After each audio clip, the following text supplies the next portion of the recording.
Mes bien chers frères, à celui qui a, on donnera, et il sera dans l'abondance. À celui qui n'a pas, on enlèvera même ce qu'il a, nous dit Jésus dans l'évangile de ce dimanche. Mes bien chers frères, cela peut paraître injuste de donner encore plus à celui qui a et d'enlever même le peu à celui qui a peu. Alors comment comprendre cela ? Déjà, Jésus nous donne la réponse dans l'explication de la parabole. Il y en a qui ont des oreilles et qui n'entendent pas, des yeux et qui ne voient pas. Jésus dit, j'aurais beau dire les choses, ils ne voient toujours pas et n'entendent toujours pas. Leur cœur, comme le disait le prophète Isaïe, s'est alourdi. Vous avez entendu à l'instant Jésus.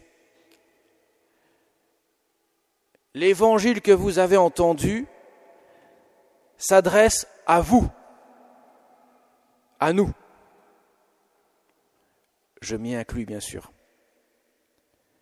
Dieu nous parle aujourd'hui. Cet évangile qui a été écrit il y a près de 2000 ans n'est pas une parole lointaine que j'écouterai d'une oreille plus ou moins attentive. Ce n'est pas un récit qu'on raconte, c'est une parole qui vous est adressée aujourd'hui, à vous. En ce jour, précisément, le Seigneur vous parle. Mes chers amis, beaucoup de saints dans l'histoire de l'Église ont entendu une parole de Dieu qui a transformé radicalement leur vie, du jour au lendemain. Eh bien, aujourd'hui, le Seigneur vous a parlé. Il parle à votre cœur. Alors, espérons que la semence, qui est toujours la même, qu'elle soit semée sur un sol pierreux, sur un sol meuble, botte de bonne terre, au milieu des ronces ou sur le chemin, le bord du chemin, c'est toujours la même semence. Elle a toujours le même potentiel. Cependant, la terre qui la reçoit n'est pas du tout la même. Si c'est un sol pierreux ou une terre meuble, une terre fertile, ou si c'est au milieu des ronces. Autrement dit, votre cœur doit être préparé, labouré, de telle sorte que la semence puisse produire du fruit. Et cela passe par l'exercice des vertus, mes chers amis. Et la première vertu que nous devons absolument cultiver, qui est, pourrait-on dire, la racine de toutes les vertus, c'est l'humilité. L'humilité, ce mot vient de humus, la terre. La terre. Nous sommes issus de la terre. Dieu prit de la terre et insuffla un souffle de vie dans l'homme que nous sommes. Cette terre, elle doit être travaillée. Notre cœur doit se préparer pour accueillir le bon Dieu. Tout à l'heure, dans quelques instants, quand vous allez communier, quand vous allez recevoir la Sainte Communion, de grâce, préparez votre cœur avant même d'approcher de la Sainte Communion. Dites dans votre cœur, Seigneur, c'est toi qui viens à moi. Je vais préparer mon cœur pour que tu sois le tabernacle de ta présence en moi. Ou du moins que je puisse être ce tabernacle qui veut laisser rayonner ta présence dans mon cœur. Nous devons donc préparer nos cœurs quand nous écoutons la parole de Dieu, quand nous recevons le corps de notre Seigneur Jésus. Jésus nous parle à nous. Le bon Dieu n'est pas une espèce d'astéroïde impersonnel, un astre, genre soleil qui brille au-dessus de nos têtes et qui serait tellement lointain que nous en serions indifférents. Non, le Seigneur nous parle. Il y a 3 personnes en un seul Dieu. 3 personnes qui jaillissent d'un amour perpétuel, éternel, qui n'ont ni commencement ni fin, et qui ont daigné créer ce que nous sommes, pour que nous puissions entrer en communion d'amour, que nous puissions recevoir le don de la vie éternelle, qui n'est autre que de partager l'amour de Dieu, qui n'est autre de partager la condition filiale, ça veut dire être fils de Dieu dans le Fils éternel du Père, de telle sorte que nous ne cesserons de vivre ce que Dieu, le Fils, vit éternellement, recevoir tout l'amour du Père par le Fils dans le Saint-Esprit. Jésus nous parle, mes chers amis, il nous parle pour que nous puissions laisser ensemencer dans notre cœur sa parole qui transforme notre vie, qui doit, par l'exercice des vertus, d'abord l'humilité, bien sûr les 3 vertus théologales qui viennent de Dieu, infusées le jour de notre baptême, la foi, l'espérance et la charité, que nous devons exercer de manière héroïque, même dans notre monde en froid de Dieu, même notre monde qui est indifférent à Dieu. Nous devons croire sans cesse dans l'action de Dieu dans notre vie. Nous devons croire que ce Dieu nous aime profondément, qu'il nous aime plus que nous pouvons nous aimer, et que Dieu ne peut pas laisser son enfant partir à la dérive par sa faute. Il peut seulement lui rappeler qu'il part à la dérive lui-même à cause de lui, pas à cause de Dieu. Dieu ne peut pas laisser par sa faute partir quelqu'un. Ce n'est pas lui qui est en faute, c'est nous-mêmes qui sommes en faute par rapport à nous-mêmes.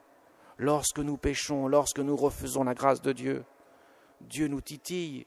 Je suis là, mon enfant. Ouvre ton cœur. Mais si tu ne l'ouvres pas, je ne peux rien pour toi. Car ma condition de vie éternelle n'est autre que de partager l'amour. Si tu refuses mon amour, que puis-je faire pour toi ? L'espérance. Nous ne devons pas vivre comme des gens qui n'ont que de l'espoir à vivre sur terre. Nous avons le ciel qui nous est donné et nous pouvons le connaître dès ici-bas dans la foi. Tel était le sens de la vie des saints. Ils avaient certes les pieds sur terre, et ça, ils avaient sur terre. Mais ils avaient la tête au ciel. Vous avez remarqué que nous avons les pieds sur terre et nous avons la tête qui est orientée vers le ciel. Ce n'est pas pour rien.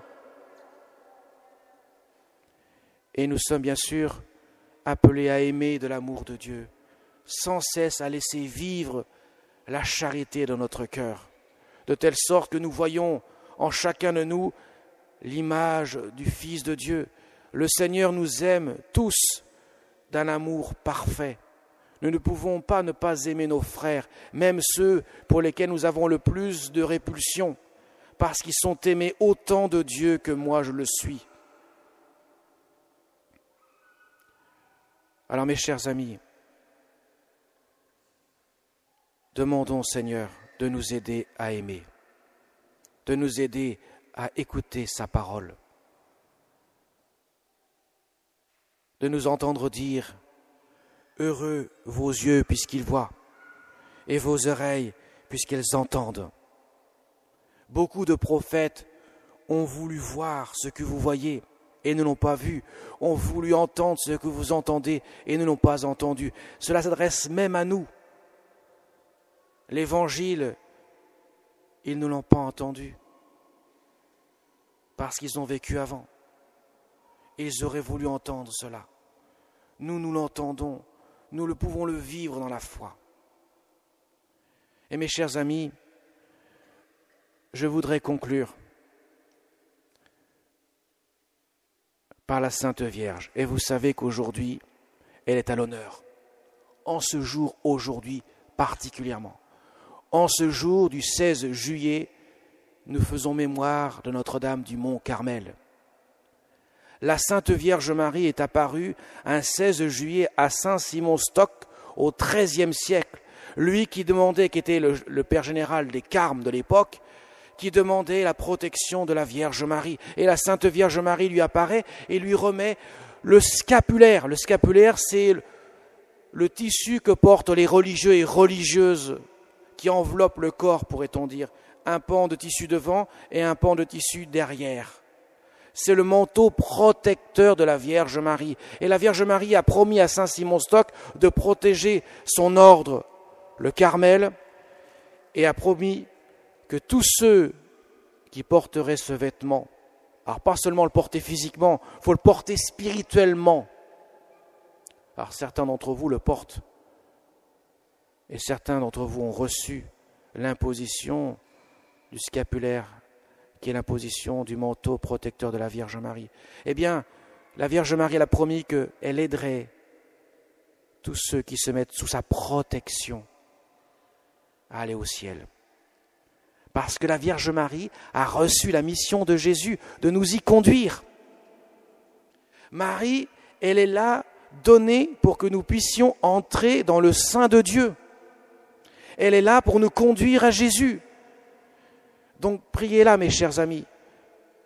Elle qui insiste sans cesse sur la prière, et particulièrement la prière du rosaire, le chapelet. Elle demande cela à Fatima. Si vous étudiez les apparitions de Fatima, les 6 apparitions, vous remarquerez que la Sainte Vierge demande à chaque apparition aux enfants de prier le chapelet. Et elle se présente à la fin comme Notre-Dame du Rosaire. Et elle se montrera aussi à la dernière, au mois de juillet, justement sous le manteau de Notre-Dame du Mont Carmel aux enfants de Fatima. Pour montrer à quel point la Sainte Vierge Marie, elle a un ardent désir de nous conduire à Jésus.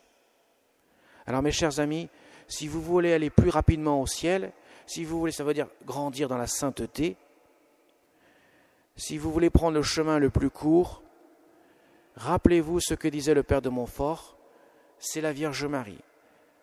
C'est le chemin, je dirais, c'est l'autoroute qui nous conduit à Dieu.